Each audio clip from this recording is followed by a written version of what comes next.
Welcome to another episode of Soft Motherhood TV, where I share my journey as a mom, healing from burnout, survival mode, to actually living a softer, calmer lifestyle. And of course, I'm here to inspire other moms out there who are going through the exact same thing, and hopefully some of the strategies are going to be helpful to you as well. So in this week, I'm going to be talking about 3 things that I did last week to ensure that I was living a softer life as a mom. The first thing I did was, and shout out to my 6-year-old daughter, because listen, moms, these kids, they see our energy. I'm sure my daughter knows that mama's tired. Like, she's godsend. Like, she's literally an angel on earth. So she told me, Mommy, because she's always like, what's for dinner? What's for dinner? And she knows I'm kind of tired of her always asking me, what's for dinner? What's for dinner, right? So she decided to come up with an idea. She said, okay, Mom, how about we write down what we're going to eat every day for dinner? And I'm like, that's genius. Because now she doesn't need to bother me anymore asking me questions, what's for dinner every other day, because now she can just go and see the menu. So we put together like a menu, dinner plan, whatever you call it. And, we wrote down, we did this together. We wrote down every single thing, what we're going to have on Monday for dinner, Tuesday, Wednesday, Thursday, Friday. And honestly, it's something I never thought about, because every day I'm stressing about like, what are we going to eat for dinner? And just organizing things and planning things in advance is going to save you a lot of headache. And when you go to the shops, you're going to feel less stressed, because I already know exactly what we're having for dinner every single day. So when I go to the shop, I actually have like a structured shopping list to go, okay, based on what we are having for dinner. Here's another beauty about this. Getting your kids involved in that planning process means that they will be excited about dinner. Not only are they going to stop asking you what's for dinner, but because they feel like they were involved. I actually got her to write down every single thing, and then she wrote down what she would love for dinner, with of course some help from her little sister. So we all came together, we wrote down the dinner plans for the night. So it means every day they know exactly what they're going to eat, and there's no fussiness going on here, right? Like, they're not going to be wanting to eat pizza every single day, because guess what? We already wrote down this thing with Mommy. Like, we know exactly what's for dinner. So honestly, mamas, if you don't do this already, I don't know, maybe I'm late to the game, but like,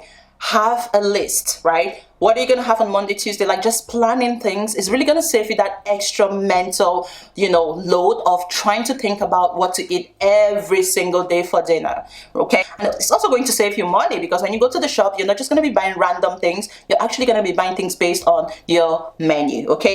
Another thing I did this week to help me live a softer, calmer life was actually saying no to a family member. So a family member of mine needed a favor, and it was something that, yes, I could do, and yes, I've done it in the past, but I couldn't do it at the time they wanted me to do it, right? So as an empath that I am, usually I would just carry on a lot of workload, and then I'll have a whole day full of so many things. I'm running up and down, left, right, and center, trying to do things except take care of myself.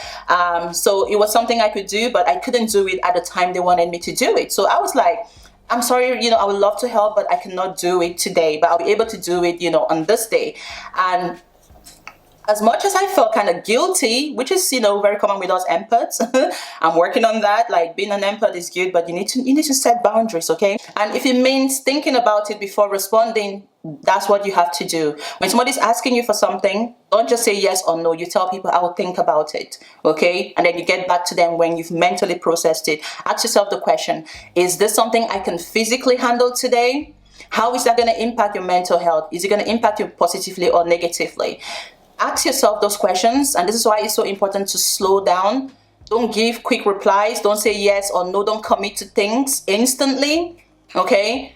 Think about it, and then you get back to them. And that's what I'm really learning to do, with not giving people quick responses. I'll just say you think about it. Yes, if it's going to be a yes, at least just let them, people don't need to know you are available for them all the time. And don't get me wrong, I'm not saying you should just be mean. No. That's not what I'm talking about. I'm talking about prioritizing your own mental health. And if somebody's asking you for a favor and you cannot do it, or you don't have the mental capacity to handle it, or the physical capacity to handle it, it's okay to say no, instead of carrying that mental burden and then crashing out later, because at the end of the day, you are going to be on your own, okay? As moms especially, we carry on so much mental load than we really need to. Like, you don't have to carry the weight of the world upon your shoulders. And especially if you are a mom who's also an empath like myself, woo, double the trouble. I feel like a lot of moms are empaths by nature, because when you have kids, naturally you become more empathetic about a lot of things. Like, it changes you as a mother, right? Is it just me? Let me know below, mamas. Like, you know, if you are an empathetic mom, like, how do you do it? Like, I'm trying to heal from that, like, emotional detachment. And here's what you're going to realize. The moment you start saying no, you will start to see people's true colors. Okay? The people who actually care about you and value you, they will understand. Okay, that I cannot do it. She cannot do it. The answer is no. You don't have to give any explanations. You cannot do it. You're going to realize that the people who actually are there for you and care for you will be understanding about it. Okay? Now, the snakes, because there's people out here, their job is to use you, emotionally use you, emotionally drain you, and only use you to get something out of you. If you're going to be empathetic towards people, at least use your empathy towards the right people that can give you that good energy back. Don't be empathetic towards negative people. When you say no, you will start to see people's true colors. You start to realize energies around you. You start to see people who only need you when they want something from you, right? And that's when you cut them out. Now, I'm not saying you should do it, but that's what I would do. If I start to see that, then it just means you don't care about me. You just need me because of what you're getting from me. You just need me because you want to use me, and you don't need that energy in your life. Not in 2026. Like, my motto for 2026 is aura for aura, energy for energy, good vibes for good vibes. Okay, what you get from me is what you give me, because my time is precious and my energy is even more precious. Okay, so learn to say no unapologetically, because your energy is precious. Another thing I did this week to ensure I was living a softer life was I actually just took a pause. Just pause. Why are we constantly running? Life is not a race. It's not a marathon.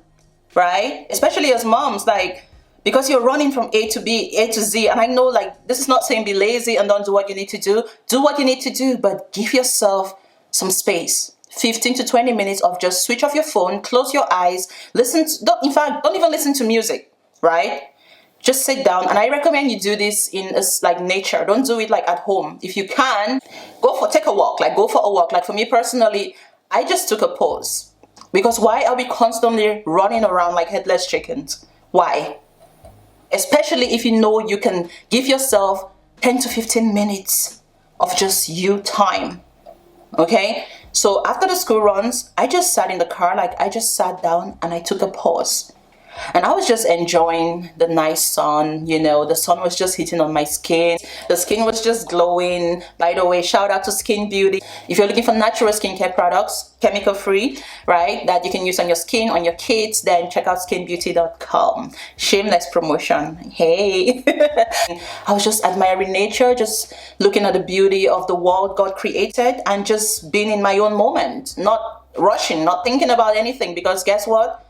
All those other things can wait for now. This is my me time. Like, I need to recharge my brain. Like, I need to recharge my energy. This is for me. And you may be thinking 15 minutes just sitting there doing nothing. Trust me, it can make a big difference, because it helps you just get your thoughts together, slow down.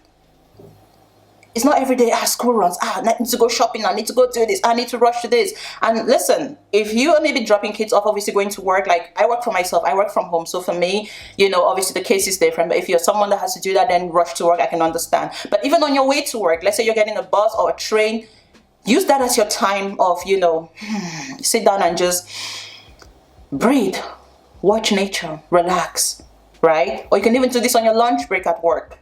Go out for a walk, get some fresh air, right?